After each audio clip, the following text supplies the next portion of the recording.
ಕರ್ನಾಟಕದ ಎಲ್ಲ ಸ್ಪರ್ಧಾ ಮಿತ್ರರಿಗೆ ಶಿವ ಕ್ಲಾಸ್ ಕಾರ್ನರ್ ಯೂಟ್ಯೂಬ್ ಚಾನಲ್ಗೆ ಆತ್ಮೀಯವಾದಂಥ ಸ್ವಾಗತ. ಇಂದಿನ ಒಂದು ವಿಡಿಯೋದಲ್ಲಿ PC, PSI, STA, FDA, PDO, KS ಸೇರಿದಂತೆ ಎಲ್ಲ ಪರೀಕ್ಷೆಗಳಿಗೆ ಅತಿ ಪ್ರಮುಖವಾದಂತಹ ಕರೆಂಟ್ ಅಫೇರ್ಸ್ನ ಟಾಪಿಕನ್ನು ಚರ್ಚೆ ಮಾಡಲಾಗುವುದು. ಇವತ್ತಿನ ಟಾಪಿಕ್ ಆಫ್ ದ ಡೇ ಸ್ವಚ್ಛ ನಗರ ಸಮೀಕ್ಷೆ 2025. ಈ ಟಾಪಿಕ್ಕು ಮುಂಬರುವಂಥ ಎಲ್ಲ ಪರೀಕ್ಷೆಗಳಿಗೆ ಅತಿ ಪ್ರಮುಖವಾದಂತಹ ಟಾಪಿಕ್ ಆಗಿದ್ದು, ಈಗಾಗಲೇ ಹಲವಾರು ಪರೀಕ್ಷೆಗಳಲ್ಲಿ ನಿರಂತರವಾಗಿ ಈ ಒಂದು ವಿಷಯದ ಮೇಲೆ ಪ್ರಶ್ನೆ ಕೇಳಲಾಗುವುದು. ಹಾಗಾಗಿ ನಾನು ಈ ಟಾಪಿಕನ್ನು ತೆಗೆದುಕೊಂಡು ನಿಮ್ಮೊಂದಿಗೆ ಚರ್ಚೆ ಮಾಡಲಿದ್ದೇನೆ. 8ನೇ ಬಾರಿಯು ಇಂದೋರ್ ಸ್ವಚ್ಛ ನಗರ. ಇನ್ನು ಮಧ್ಯಪ್ರದೇಶದ ಇಂದೋರ್ ನಗರವು ಸತತ 8ನೇ ವರ್ಷ ದೇಶದ ಸ್ವಚ್ಛ ನಗರ ಪಟ್ಟಿಯಲ್ಲಿ ಮೊದಲ ಸ್ಥಾನವನ್ನು ಗಳಿಸಿಕೊಂಡಿದೆ. ಕೇಂದ್ರದ ವಸತಿ ಮತ್ತು ನಗರ ವ್ಯವಹಾರಗಳ ಸಚಿವಾಲಯ ನಡೆಸಿದ 2024 ಮತ್ತು 25ನೇ ಸಾಲಿನ ಸ್ವಚ್ಛ ಸರ್ವೇಕ್ಷಣಾ ಫಲಿತಾಂಶವು ಗುರುವಾರ ಬಿಡುಗಡೆಯಾಗಲಿದೆ. ಅಂದರೆ ಈ ಒಂದು ಸ್ವಚ್ಛ ಸರ್ವೇಕ್ಷಣಾ ಒಂದು ಸಮೀಕ್ಷೆಯನ್ನು ಕೇಂದ್ರ ವಸತಿ ಮತ್ತು ನಗರ ವ್ಯವಹಾರಗಳ ಸಚಿವಾಲಯ ಬಿಡುಗಡೆ ಮಾಡಲಿದೆ. ಹಾಗಾದರೆ ಇದು 9ನೇ ಆವೃತ್ತಿಯಾಗಿದೆ. ಈ 9ನೇ ಆವೃತ್ತಿಯಲ್ಲಿ ಸೂಪರ್ ಸ್ವಚ್ಛ ನಗರ ಲೀಗ್ ಎನ್ನುವಂತಹ ಒಂದು ಹೊಸ ಪರಿಕಲ್ಪನೆಯನ್ನು ಆರಂಭಿಸಲಾಗಿದೆ. ಇದರ ಅಡಿಯಲ್ಲಿ ಸ್ವಚ್ಛ ನಗರಗಳ ಪಟ್ಟಿ ಸಿದ್ಧಪಡಿಸಲಾಗಿದೆ. ಇಲ್ಲಿ ನಡೆದಂತಹ ಕಾರ್ಯಕ್ರಮದಲ್ಲಿ ರಾಷ್ಟ್ರಪತಿಯಾದಂತಹ ದ್ರೌಪದಿ ಮುರ್ಮು ಅವರು ವಿವಿಧ ವಿಭಾಗಗಳಲ್ಲಿ ಒಟ್ಟು 78 ಪ್ರಶಸ್ತಿಗಳನ್ನು ವಿತರಿಸಿದರು. ಹಾಗಾದರೆ ಈ ವರ್ಷ 9ನೇ ಆವೃತ್ತಿಯಲ್ಲಿ ಆರಂಭ ಮಾಡಿರುವಂತಹ ಸೂಪರ್ ಸ್ವಚ್ಛ ನಗರ ಲೀಗ್ ಅಂದರೆ ಏನು ಅನ್ನುವುದನ್ನು ನಾವು ತಿಳ್ಕೊಳ್ಬೇಕಾಗುತ್ತೆ. ಈ ಬಾರಿ ಸ್ವಚ್ಛ ನಗರ ಲೀಗ್ನನ್ನು ಆರಂಭಿಸಲಾಗಿದೆ. ಈಗಾಗಲೇ ಸ್ವಚ್ಛ ನಗರಗಳ ಪಟ್ಟಿಯಲ್ಲಿರುವಂತಹ ವಿವಿಧ ನಗರಗಳು ಮತ್ತೊಂದು ಹಂತದಲ್ಲಿ ಸ್ವಚ್ಛತೆಯನ್ನು ತಲುಪುವುದನ್ನು ಉತ್ತೇಜಿಸುವುದಕ್ಕಾಗಿ ಮತ್ತು ಇತರೆ ನಗರಗಳು ಲೀಗ್ನಲ್ಲಿ ಭಾಗವಹಿಸುವಂತೆ ಪ್ರೇರೇಪಿಸಲು ಈ ಲೀಗನ್ನು ಆರಂಭಿಸಲಾಗಿದೆ. ಕಳೆದ 3 ವರ್ಷಗಳಲ್ಲಿ ವಿವಿಧ ಜನಸಂಖ್ಯೆಯ ವಿಭಾಗಗಳಲ್ಲಿನ ಸ್ವಚ್ಛ ನಗರಗಳ ಪಟ್ಟಿಯಲ್ಲಿ ಮೊದಲ 3 ಸ್ಥಾನಗಳಲ್ಲಿ ಕನಿಷ್ಠ ಒಮ್ಮೆಯಾದರೂ ಸ್ಥಾನ ಗಳಿಸಿದ್ದರೆ ಈ ಲೀಗ್ನಲ್ಲಿ ಭಾಗವಹಿಸಬಹುದಾಗಿದೆ. ಹಾಗೆಯೇ ಈ ವರ್ಷ ನಡೆದಿರುವಂತಹ ಒಂದು ಸ್ವಚ್ಛ ನಗರ ಸಮೀಕ್ಷೆಯಲ್ಲಿ ಸುಮಾರು 14 ಕೋಟಿ ಜನಸಂಖ್ಯೆ ಪಾಲ್ಗೊಂಡಿದ್ದರು. ಹಾಗೆಯೇ ಈ ಸಮೀಕ್ಷೆಯಲ್ಲಿ ಎಷ್ಟು ನಗರಗಳು ಪಾಲ್ಗೊಂಡಿದ್ವು ಅನ್ನೋದಾದರೆ 4500 ನಗರಗಳು ಪಾಲ್ಗೊಂಡಿದ್ವು. ಹಾಗೆಯೇ ಇದೇ ಮೊದಲ ಬಾರಿಗೆ ಕಡಿಮೆ ಜನಸಂಖ್ಯೆ ನಗರಗಳನ್ನು ಪ್ರಶಸ್ತಿಗೆ ಪರಿಗಣಿಸಲಾಗಿದೆ. ಹಾಗೆಯೇ ಪ್ಲಾಸ್ಟಿಕ್ ಬಳಕೆ ಕಡಿತ, ಪ್ಲಾಸ್ಟಿಕ್ನ ಮರುಬಳಕೆ, ಪ್ಲಾಸ್ಟಿಕ್ನ ಪುನರುತ್ಪತ್ತಿ ಈ ವರ್ಷದ ಪರಿಕಲ್ಪನೆ. ಅಂದರೆ ಇದು 45 ದಿನಗಳವರೆಗೆ ನಗರಗಳ ಪ್ರತಿ ವಾರ್ಡ್ನಲ್ಲಿ ಈ ಒಂದು ಮಾನದಂಡಗಳಾದ ಮೇಲೆ ಪರಿಶೀಲನೆ ಮಾಡಲಾಗಿತ್ತು. ಹಾಗಾದರೆ ಈ ನಮ್ಮ ಕರ್ನಾಟಕದಲ್ಲಿ ಮೈಸೂರು ನಂಬರ್ 1 ಸ್ವಚ್ಛ ನಗರ ಎನ್ನುವಂತಹ ಒಂದು ಹೆಗ್ಗಳಿಕೆಗೆ ಪಾತ್ರ ಆಗಿದೆ. ಜೊತೆಗೆ ನಮ್ಗೆ ಗೊತ್ತಿದೆ ಇಂದೋರ್ ಪ್ರಥಮ ಸ್ಥಾನವನ್ನು ಪಡೆದುಕೊಂಡಿದೆ. 3 ರಿಂದ 10 ಲಕ್ಷ ಜನಸಂಖ್ಯೆ ವಿಭಾಗದಲ್ಲಿ ಪ್ರಶಸ್ತಿ ಕರ್ನಾಟಕದ ಬೇರೆ ನಗರ ಟಾಪ್ 10ನಲ್ಲಿ ಇರಲಿಲ್ಲ. ಅಂದರೆ 10 ಲಕ್ಷಕ್ಕೂ ಹೆಚ್ಚಿನ ಜನಸಂಖ್ಯೆಯ ನಗರ ವಿಭಾಗಗಳಲ್ಲಿ ಮಧ್ಯಪ್ರದೇಶದ ಇಂದೋರು ಪ್ರಥಮ ಸ್ಥಾನವನ್ನು ಗಳಿಸಿಕೊಂಡ್ರೆ, ಹಾಗೆಯೇ ಸತತ 8ನೇ ಬಾರಿ ಈ ಒಂದು ಪ್ರಶಸ್ತಿಯ ಮುಕುಟವನ್ನು ತನ್ನ ಮುಡಿಗೇರಿಸಿಕೊಂಡಿದೆ.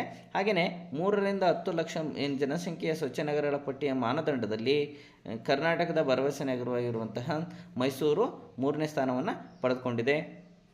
ಹಾಗೆಯೇ ದಾವಣಗೆರೆ ಬೆಣ್ಣೆನಗರಿ ಅಂತ ಕರಿತೀವಲ್ಲ, ಆ ದಾವಣಗೆರೆಯು ಕೂಡ ಭರವಸೆಯ ಸ್ವಚ್ಛ ಸಿಟಿ ಸ್ಥಾನವನ್ನು ಪಡೆದುಕೊಂಡಿದೆ. ರಾಜ್ಯಗಳ ಭರವಸೆಯ ಸ್ವಚ್ಛ ನಗರಿಗಳ ಪಟ್ಟಿಯಲ್ಲಿ ದಾವಣಗೆರೆ 15ನೇ ಸ್ಥಾನವನ್ನು ಪಡೆದುಕೊಂಡಿದೆ.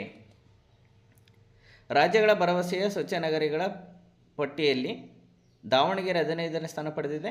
ದೆಹಲಿಯಲ್ಲಿ ಗುರುವಾರ ನಡೆದಂಥ ಸಮಾರಂಭದಲ್ಲಿ ಕೇಂದ್ರ ಸರ್ಕಾರದಿಂದ ಕೊಡಮಾಡುವಂಥ ಈ ಸ್ವಚ್ಛ ಸರ್ವೇಕ್ಷಣಾ 2024-25 ಪ್ರಶಸ್ತಿಯನ್ನು ರಾಷ್ಟ್ರಪತಿ ದ್ರೌಪದಿ ಮುರ್ಮು ಅವರು ಪ್ರದಾನ ಮಾಡಿದರು. ಇದು ಮಾಹಿತಿ ನಿಮ್ಗೆ ಗೊತ್ತಿರಬೇಕು. ಹಾಗಾದರೆ ಕಂಪ್ಲೀಟಾಗಿ ಎಕ್ಸಾಮ್ ದೃಷ್ಟಿಯಿಂದ ನಾವು ಯಾವ್ಯಾವ ಒಂದು ಮಾನದಂಡಗಳಿದ್ದಾವೆ, ಈ ಮಾನದಂಡಗಳ ಅಡಿಯಲ್ಲಿ ಯಾವ್ಯಾವ ನಗರಗಳು ಪ್ರಥಮ ಮತ್ತು ದ್ವಿತೀಯ ಮತ್ತು ತೃತೀಯ ಸ್ಥಾನವನ್ನು ಪಡೆದುಕೊಂಡಿದೆ ಅನ್ನುವಂಥ ಮಾಹಿತಿಯನ್ನು ತಿಳ್ಕೊಳ್ಬೇಕಾಗುತ್ತೆ. ಮೋರ್ ದ್ಯಾನ್ 10 ಲ್ಯಾಕ್ಸ್ 10 ಲಕ್ಷ ಮೇಲ್ಪಟ್ಟಂತಹ ಜನಸಂಖ್ಯೆ ಹೊಂದಿರುವಂತಹ ನಗರಗಳ ಪಟ್ಟಿಯಲ್ಲಿ ಇಂದೋರ್ ಮೊದಲ ಸ್ಥಾನದಲ್ಲಿದೆ ಸತತ 8 ವರ್ಷ. ಹಾಗೆಯೇ ಗುಜರಾತ್ನ ಸೂರತ್ತು, ಹಾಗೆಯೇ ನವಿ ಮುಂಬೈ ಮಹಾರಾಷ್ಟ್ರ, ಹಾಗೆಯೇ ವಿಜಯವಾಡ ಆಂಧ್ರ ಪ್ರದೇಶದ ಒಂದು ನಗರ ಈ ಒಂದು 10 ಲಕ್ಷ ಮೇಲ್ಪಟ್ಟಂತಹ ನಗರಗಳ ಒಂದು ಪಟ್ಟಿಯಲ್ಲಿ ಸ್ಥಾನವನ್ನು ಪಡೆದುಕೊಂಡಿವೆ. ಹಾಗೆಯೇ 3 ರಿಂದ 10 ಲಕ್ಷ ಒಂದು ನಗರಗಳ ಒಂದು ಆವೃತ್ತಿಯಲ್ಲಿ ಉತ್ತರ ಪ್ರದೇಶದ ನೋಯ್ಡಾ ಮೊದಲ ಸ್ಥಾನ ಪಡೆದಿದ್ದರೆ, ಚಂಡೀಗಢ ಮತ್ತು ನಮ್ಮ ಕರ್ನಾಟಕದ ಹೆಮ್ಮೆಯ ನಗರ ಮೈಸೂರು 3ನೇ ಸ್ಥಾನವನ್ನು ಪಡೆದುಕೊಂಡಿದೆ. ಹಾಗೆಯೇ ಉಜ್ಜಿನಿ, ಗಾಂಧಿನಗರ, ಗುಂಟೂರು ಇದು 3ರಿಂದ 10 ಲಕ್ಷ ಒಂದು ನಗರಗಳ ಒಂದು ಆವೃತ್ತಿಯಾಗಿದೆ. ಹಾಗೆಯೇ 50,000ದಿಂದ 3 ಲಕ್ಷ ಒಂದು ಆವೃತ್ತಿ ಇದೆಯಲ್ಲ, ಆ ಒಂದು ಆವೃತ್ತಿಯಲ್ಲಿ ಯಾವ ನಗರಗಳು ಪ್ರಥಮ ಸ್ಥಾನವನ್ನು ಪಡೆದುಕೊಂಡಿದೆ ಅನ್ನೋದಾದರೆ, ನವದೆಹಲಿ ಮುನ್ಸಿಪಲ್ ಕೌನ್ಸಿಲ್ ಅಂತಕ್ಕಂಥದ್ದು ಮೊದಲ ಸ್ಥಾನವನ್ನು ಪಡೆದುಕೊಂಡ್ರೆ, ತಿರುಪತಿ 2ನೇ ಸ್ಥಾನವನ್ನು ಪಡೆದುಕೊಂಡಿದೆ. ಹಾಗೆಯೇ ಅಂಬಿಕಾಪುರ್ ಮತ್ತು ಲೋನಾವಾಲಾ ಎಂತಕ್ಕಂಥ ನಗರ ಈ ಒಂದು ಪಟ್ಟಿಯಲ್ಲಿ ಸ್ಥಾನ ಪಡೆದುಕೊಂಡಿದೆ. ಹಾಗೆಯೇ 20,000ದಿಂದ 50,000 ಜನಸಂಖ್ಯೆ ಹೊಂದಿರುವಂತಹ ನಗರಗಳಲ್ಲಿ ವೀಟಾ ಮೊದಲನೇ ಸ್ಥಾನವನ್ನು ಪಡ್ಕೊಂಡಿದ್ದರೆ, 2ನೇ ಸ್ಥಾನವನ್ನು ಸಾಸವಾಡ, ಹಾಗೆಯೇ ಡಿಯೋಲಿ ಪ್ರವಾರ ಅಂತಕ್ಕಂಥದ್ದು 3ನೇ ಸ್ಥಾನವನ್ನು ಪಡೆದುಕೊಂಡಿದೆ. ಹಾಗೆಯೇ ಲೆಸ್ ದ್ಯಾನ್ 20,000 20,000 ಜನಸಂಖ್ಯೆಗಿಂತ ಕಡಿಮೆ ಇರುವಂತಹ ನಗರಗಳ ಸ್ವಚ್ಛ ನಗರಗಳಲ್ಲಿ ಮೊದಲ ಸ್ಥಾನವನ್ನು ಪಂಚಗಣಿ ಪಡೆದುಕೊಂಡಿದ್ದರೆ, 2ನೇ ಸ್ಥಾನವನ್ನು ಪಟಾಣ ಪಡೆದುಕೊಂಡಿದೆ, 3ನೇ ಸ್ಥಾನವನ್ನು ಪನಹಾಲ ಪಡೆದುಕೊಂಡಿದೆ. ಇದು ನಿಮಗೆ ಮಾಹಿತಿ ಗೊತ್ತಿರಬೇಕು. ಈ ಒಂದು ಟಾಪಿಕನ್ನು, ಈ ಒಂದು ಆವೃತ್ತಿಗಳನ್ನೇ ಬೇರೆ ಬೇರೆ ನಗರಗಳ ಸ್ಥಾನವನ್ನು ಪಡೆದುಕೊಂಡಿರುವಂತಹ ಒಂದು ವಿವಿಧ ಮಾನದಂಡಗಳ ಆಧಾರದ ಮೇಲೆ ನಿಮಗೆ ಪ್ರಶ್ನೆಗಳನ್ನು ಕೇಳಲಾಗುತ್ತೆ, ನಿಮಗೆಲ್ಲ ಗೊತ್ತಿದೆ. ಇನ್ನು ಸ್ವಚ್ಛ ಶಹರ ಅನ್ನುವಂತಹ ಒಂದು ಆವೃತ್ತಿ ಇದೆ ಇನ್ ಪಾಪ್ಯುಲೇಷನ್ಸ್ ಕೆಟಗರೀಸಲ್ಲಿ.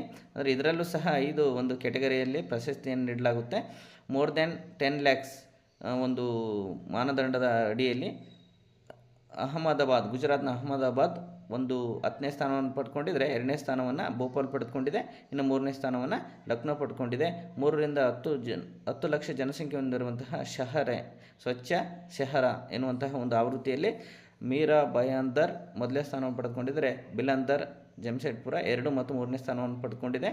50,000ದಿಂದ 3 ಲಕ್ಷದಲ್ಲಿ ದೇವಾಸ್, ಕರಹಾಡ ಮತ್ತು ಕರ್ನಾಲ್ ಸ್ಥಾನವನ್ನು ಪಡ್ಕೊಂಡಿದ್ದಾವೆ. ಇನ್ನು 20,000ದಿಂದ 50,000 ಒಂದು ಆವೃತ್ತಿಯಲ್ಲಿ ಪಣಜಿ, ಅಸ್ಕಾ ಮತ್ತು ಕುಮಾಹರಿ ಎನ್ನುವಂತಹ ಒಂದು ನಗರಗಳು ಸ್ಥಾನವನ್ನು ಪಡೆದುಕೊಂಡಿದ್ದೇವೆ. ಹಾಗೆ ಲೆಸ್ ದ್ಯಾನ್ 20,000 ಎಡಿಷನಲ್ಲಿ ಬಿಲ್ಹಾ ಮತ್ತು ಚಿಕಿಟಿ ಮತ್ತು ಶಾಂಗಜಿ ಎನ್ನುವಂತಹ ನಗರಗಳು ಸ್ಥಾನವನ್ನು ಪಡೆದುಕೊಂಡಿದ್ದೇವೆ.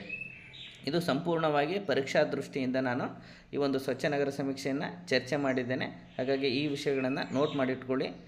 ಯಾರೆಲ್ಲ ಮೊದಲ ಬಾರಿಗೆ ನಮ್ಮ ಯೂಟ್ಯೂಬ್ ಚಾನಲನ್ನು ನೋಡ್ತಾ ಇದ್ದರೂ ಅವರೆಲ್ಲ ಲೈಕ್ ಮಾಡಿ ಮತ್ತು ಸಬ್ಸ್ಕ್ರೈಬ್ ಮಾಡಿ, ಹಾಗೆಯೇ ನಿಮ್ಮ ಸ್ನೇಹಿತರೊಂದಿಗೆ ಶೇರ್ ಮಾಡಿ ಅಂತ ಹೇಳ್ತಾ ಮತ್ತೆ ಮತ್ತೊಂದು ವಿಷಯದೊಂದಿಗೆ ಸಿಗೋಣ.